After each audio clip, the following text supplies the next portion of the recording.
चॅनलमध्ये तुम्हा सर्वांचं स्वागत आहे.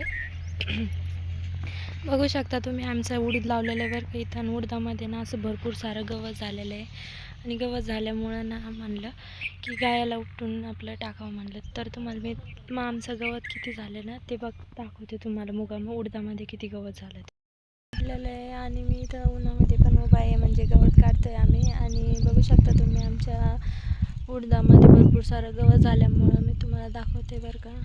आणि असं ऊन पडल्यामुळं ना खूपच हे होते, गरमी होती आहे. आणि आत्ताच पाऊस पडून झाला आहे बरं का. आत्ता पाऊस पडून गेला आहे आणि आता ऊन पडलेलं आहे भरपूर सारं. तर गवत आहे बघू शकता तुम्ही. एवढं मी गवत काढलेलं आहे आणि इकडं पण काढलेलं आहे बघू शकता तुम्ही. आमचं असं उडीद लावलेलं आहे आणि उडदामध्ये भरपूर सारं असं सायकल मारलं आहे तरी पण भरपूर सारं असं उडदामध्ये गवत झालेलं आहे बघू शकता तुम्ही. असं दाटसर असं गवत झालेलं आहे.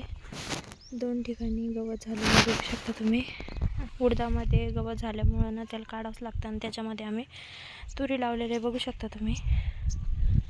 आणि बघा असं पाऊस पडून असं आत्ता असं वाजलेलं आहे 5. तर बघा कसं ऊन पडलेलं आहे. आणि इकडं आमची सरकी आहे, इकडं पलीकडं आमचा मूग आहे बघू शकता तुम्ही. आणि हे उडीद आणि तूर आहे, पलीकडं आमची तूर आहे बघू शकता. भाजीपाला लावलेला आहे.